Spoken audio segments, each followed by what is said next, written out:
Donc l'équipe de France s'est imposée hier soir, mais quand même il y a eu quelques difficultés face à cette équipe islandaise. Ah bah évidemment, ouais, c'est sûr qu'on est en période de réglage.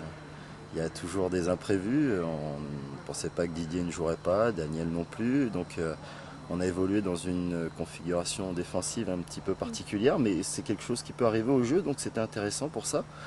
Bon, l'Islande, c'est une équipe qui nous a toujours posé problème, qui nous a déjà battus en compétition officielle aussi.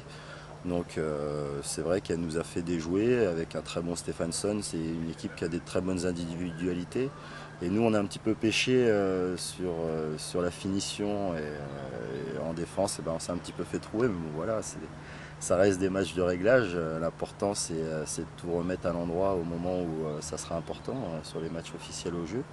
Donc on est encore en période de rodage. Ce qui est bien, si on peut tirer du positif de ce match-là, c'est que même quand on joue mal, on arrive à gagner et c'est quelque chose qui peut être important à arriver aux Jeux Olympiques.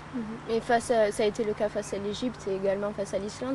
On sent que l'équipe de France a besoin d'au moins une dizaine de minutes pour se mettre en marche. Il manque les automatismes en début de rencontre. Ouais, et puis il y a aussi l'agressivité. On peut pas demander la même agressivité en défense aux joueurs sur un match amical, sur un test match, parce que j'aime pas trop match amical, que sur un match officiel. Donc c'est plutôt des réglages. C'est vrai que les équipes essayent de jouer du mieux possible, mais il n'y a pas l'investissement maximum qu'il peut y avoir sur un match de compétition, parce que voilà, on fait un sport de contact et à tout moment la blessure peut arriver aussi. Donc je pense qu'inconsciemment on met un petit peu le frein sur les impacts physiques parce que sinon il pourrait y avoir beaucoup de casses et je pense qu'il n'y a aucun joueur qui est là qui pense pouvoir rater les jeux à 2 jours de la fin de la préparation. Bien sûr.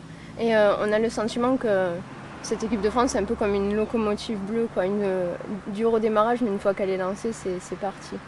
Je sais pas, Elle est difficile à arrêter. ça c'est vous qui le dites. Non, on essaye de faire du mieux possible. C'est vrai que l'équipe, elle est là depuis longtemps. Les joueurs se connaissent, elle arrive à maturité et que elle a sa manière de jouer. Mais c'est un truc qu'il faudra peut-être gommer. Hein. C'est peut-être ce qui nous manque. D'essayer de rentrer mieux dans les matchs, ça serait pas mal. Parce que il y a des équipes contre lesquelles il ne faudra pas attendre 10 minutes avant d'être efficace. Ça ne pardonnera pas. Et on aura l'exemple dès maintenant, parce que là on va jouer l'Espagne, c'est une équipe, si on fait le match derrière, et elle commence à réciter son jeu, donc il faudra beaucoup plus de concentration dans le début du match face aux Espagnols. D'accord, mais par rapport donc au JO 2004, l'équipe de France est quasiment la même, à quelques joueurs près, quasiment identique. Qu'est-ce que vous pensez qu'elle va avoir de plus? Qu'est-ce qui va faire que cette fois-ci elle peut réussir? C'est ça, c'était il y a 4 ans. C'est les mêmes joueurs avec 4 ans en plus, avec de la maturité en plus. Il y a des choses qui se sont passées pendant ces 4 ans, des médailles, un titre de champion d'Europe. Donc on a beaucoup appris pendant ces 4 ans, on a beaucoup travaillé. Donc c'est la même équipe sur le papier, mais en configuration. Mais question maturité, c'est plus du tout la même équipe. On a des automatismes qui nous sied mieux. On sait aussi jouer dans la douleur maintenant, parce qu'à l'époque on était capable de faire de très très grands matchs, mais dès qu'on était dans la difficulté, la machine s'enrayait un petit peu.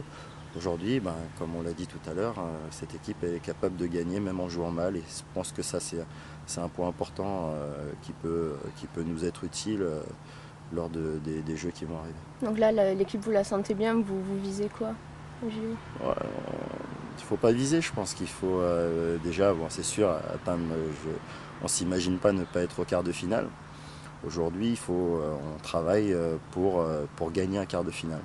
Parce que ça fait 2 fois qu'on passe à côté des 4 dernières marches pour arriver en demi-finale. Donc l'important aujourd'hui, c'est construire une équipe, se construire pour gagner un quart de finale.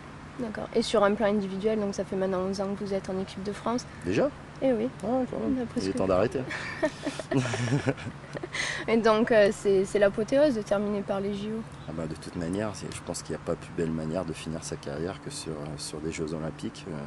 Cette chance m'a été donnée, donc on va essayer de s'en montrer digne. C'est quand même une compétition vraiment particulière, une fois tous les 4 ans. Il y a un goût spécial. Le goût spécial, c'est surtout de jamais avoir bien figuré dans cette compétition en 2 participations, en espérant que la 3e soit la bonne. De toute manière, il faut que ça soit la bonne parce que c'est la dernière. D'accord.